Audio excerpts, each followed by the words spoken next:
Hi guys, my presentation is entitled Translating Race Back to Basics. And my name is Kyra, and I do believe this is KICS 401. Talking about translating race today, I'm not going to get into any kind of philosophical ideas about biology versus cultural reality or socioeconomic status or anything like that. This is truly back to basics. We're going to talk about the terminology we use to describe race in primarily European languages in kind of a trans-historical perspective. So to get started, I need to warn you that there is pejorative language in this presentation, but this is an academic context, this is an investigation, I hope nobody is offended.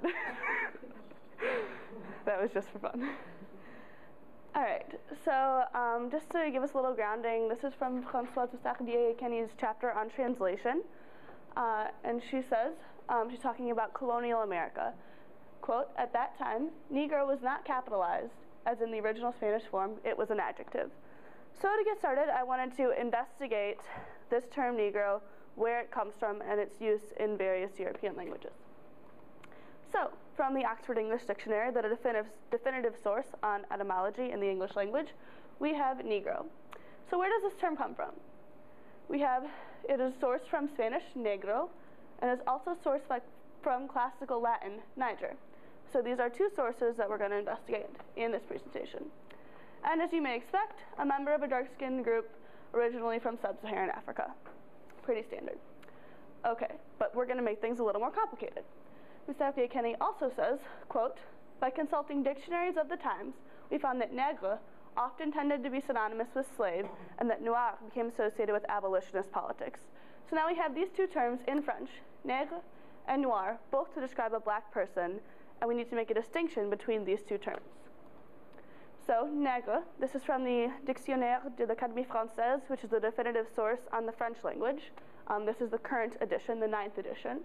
Nègre is sourced from the Spanish, negro, from the Latin, niger, and it also says that it was a term used in a previous time to designate a black person, but it is currently only found in familiar expressions. But interestingly enough, in the 20th century, negro was claimed by the black community in France to kind of assert their identity, because for a long time there wasn't a black community in France. But today, this is not currently a term used. So, let's look at noir, also from the Latin, niger. Talking about a black person and from the ethnicity of black people, and we also have references to the slave trade, l'esclavage, la traite, the slave trade, the emancipation of slaves. So a few different ideas, black race, references to the slave trade. So even though this term became associated with abolitionist politics, we still see associations with the slave trade. So the difference really isn't as clear as we might think it would be. All right, so let's take a look at the borrowed term from Spanish, negro. And definitions 3 and 4. This is from the Real Academia Española, the definitive source on the Spanish language, Peninsular Spanish. We have someone whose skin is the color of black and something that is culturally associated with a black ethnic group. And just for fun, I have a medieval Latin-French dictionary to take a look at this term niger, where it comes from and what the French thought of it in medieval times. So we have niger is associated with le noir, le diable, the devil, so it's a negative connotation, associated with both noir and nègre in the French language, so there's no distinction as of time of the Middle Ages. And we also have an association with the slave trade already at this time. So there's a lot of different things to think about to make things, so we're going to jump forward a couple hundred years from the Middle Ages to the 18th century. This is from William B. Cohen's book, The French Encounter with Africans, which is cited by Massardier-Kenney in her chapter. And this is from the Académie Française, the dictionary from the 18th century. So what do they have to say about nègre? As William B. Cohen states, it's an issue of humanity. Nègre, it is the name that one generally gives all black slaves working in the colonies.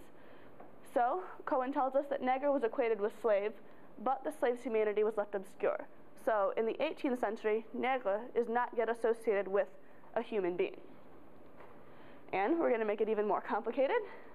From Cohen's book, fast forward to the Enlightenment, quote, "With the Enlightenment, however, came the increasing use of the term nègre instead of esclave in speaking of labor in the Antilles.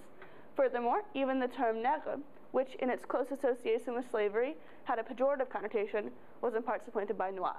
So in the Enlightenment, we are going from esclave to nègre. We are also going from nègre to noir.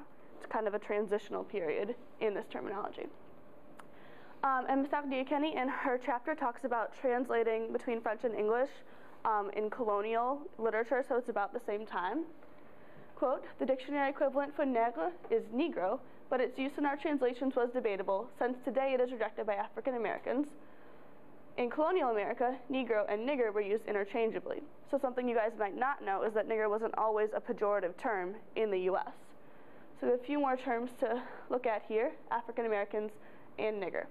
So what I want to do is take a look at the etymology of what is today a terrible racial slur that I shouldn't even be speaking to you guys, but a couple hundred years ago was just a casual term that wasn't offensive at all. So etymology of a racial slur. We have nigger, also from the Oxford English Dictionary. Where does it come from? From the Latin niger, and you can see that if you look at the word, it is actually closer to the original Latin, even though it developed after negro, historically speaking. So to continue, it had both pejorative and neutral uses throughout its history, referring to people, very racially offensive currently when said by a white person to a black person, but also has been recently reclaimed by the black community with some positive connotations. So we're kind of flipping the meaning of the word in the current social sphere. Also has a use from about 100 to 200 years ago, but relatively recently, historically speaking, of a neutral term expressing patronizing views reflecting underlying attitudes rather than a hostile view against a group of people. An example I could think of for you guys would be Mark Twain's Huckleberry Finn, still a book banned in many schools for Huck's use of the word nigger, but we can think that maybe Hauck, as a young child in this book, didn't really understand the pejorative implications of this term or even know what pejorative means. So maybe we don't need to blame him. And something I found interesting was that in the early US, it was also used to refer to American Indians, and in Australia it refers to Aborigines. So this is a pejorative term across a family of languages, across cultures, but also has some distinct neutral uses. Okay, so now let's fast forward to today and the contemporary terminology we use to describe race in the US. African American, a term that we're all familiar with, we use every day, it seems pretty standard. And according to the OED, we are also directed to the term Black American, so of course I decided to look up black. Which, interestingly enough, the family of languages that black comes from is from Old and Middle English. And it isn't until later that it's connected with Niger through this other term, swart, to refer to black from the Latin source. So it comes from a different family of languages, but then does connect with the Latin source that we're used to seeing. And has always had metaphoric and figurative uses of negative connotations in the English family of languages, in contrast to the idea of white, good, evil, or evil, good. So we already see negative connotations dating back from Old English for the term black. But in this context, of course, we are referring to a group of people. And in the 60s, black started to replace Negro and colored, and was claimed by the community as an assertion of their identity. So you can see that throughout history, in different cultures, an ethnic group is changing the terminology used to refer to them to claim their own identity. But it's a temporal thing and doesn't really have any specific indication of a change in the group. So that's self-designation.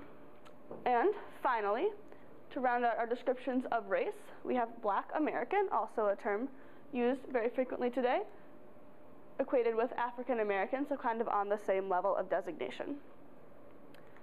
And to finish this out, I wanted to bring us to a quote from Stendhal, which is cited in the opening epigraph of William B. Cohen's book, Les peuples sont inintelligibles les uns pour les autres, which means that people are incomprehensible to one another, which brings us back to the issue of translation, in particular, translating race.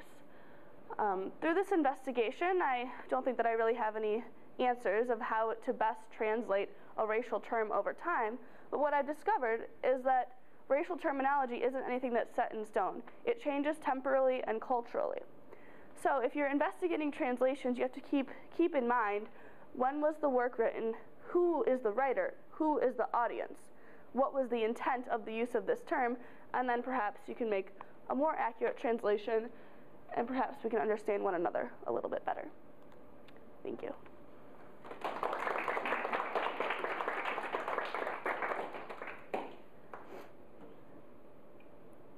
Questions?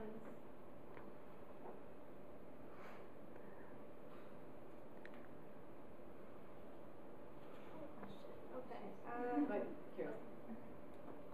So in terms of like pejorative to neutral uses, so if it's neutral at one time, so the use of those words was neutral when slavery was also commonly accepted, when slaves weren't considered humans, and is it still really neutral, or was that time, or was it used in a time where the entire cultural context towards people of dark skin was sort of pejoratively or negatively positioned? Right, and that's kind of the context of this investigation, is that taking into account the fact that a term was at once neutral does not change its impact today, but it will change the way you look at a text written in that particular time. So, for example, if I'm reading a text even written by someone who is against slavery in colonial America, they're probably still going to use a pejorative term because at that time it wasn't pejorative. And reading it today, we might read that and think and have some kind of a disconnect between their intention and the words they use, when really it's just a factor of the time that they're in.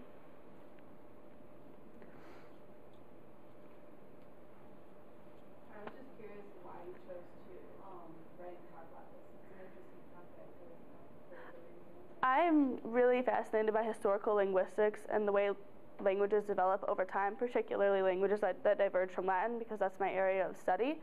And with my own experience with translation, I've had a hard time kind of locating the text within the historical context, and this kind of sourcing the terms from their Latin original helped me understand their development a little better.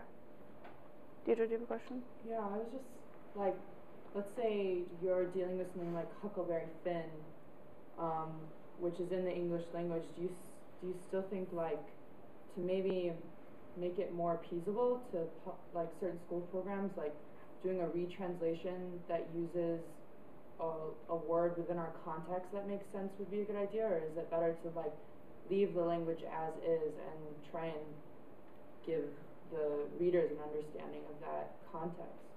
With my own personal experience, Huck Finn wasn't banned in my school district, and when we learned it and read it in middle school, we were given the historical context, and that placed it in an area where it didn't seem strange to me that Huck was using pejorative language, because it was explained to us that this was a common term used at the time and didn't always have the connotations it did today, probably not with those same words, but to that effect.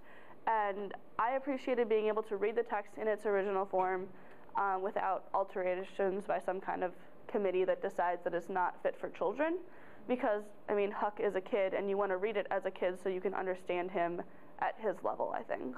So do you, like, disagree with what Françoise Massardier-Kenney, when she cited the women who were translating, like, French abolitionist texts, and they would literally, like, change the plot and certain details of the story to make it relevant to their context? Like, do you disagree with that kind of translation?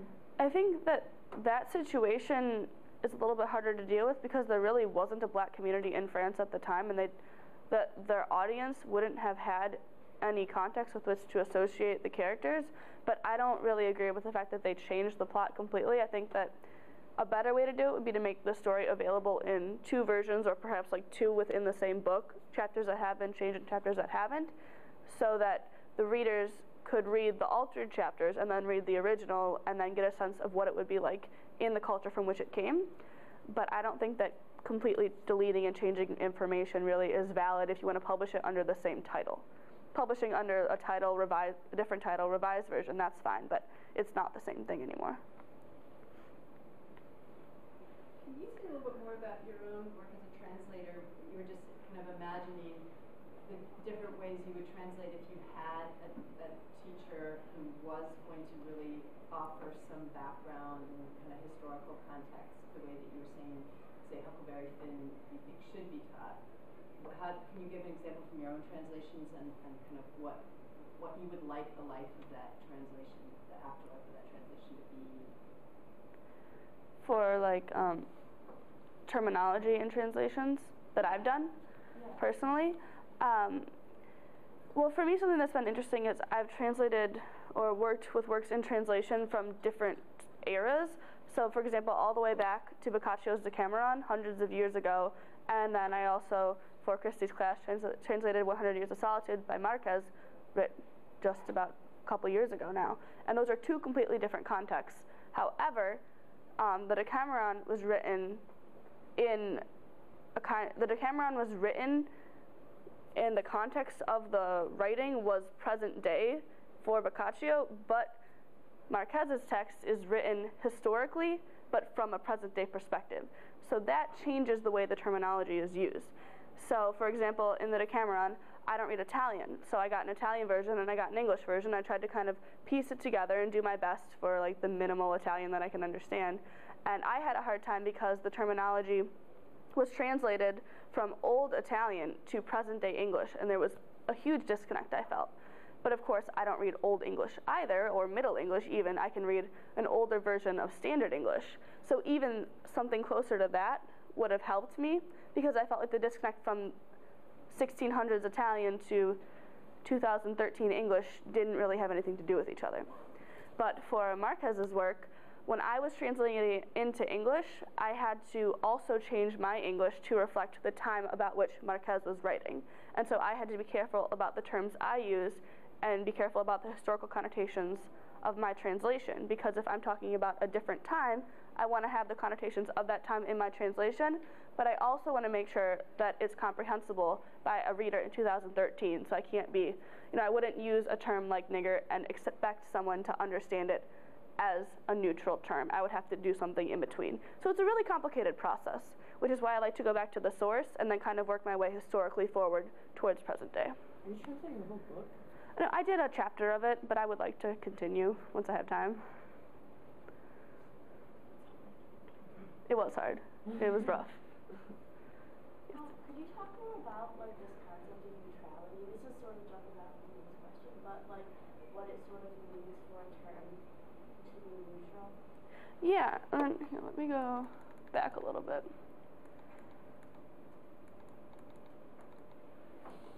Yeah, so what I'm looking at is this idea right here, expressing patronizing views and reflecting underlying attitudes.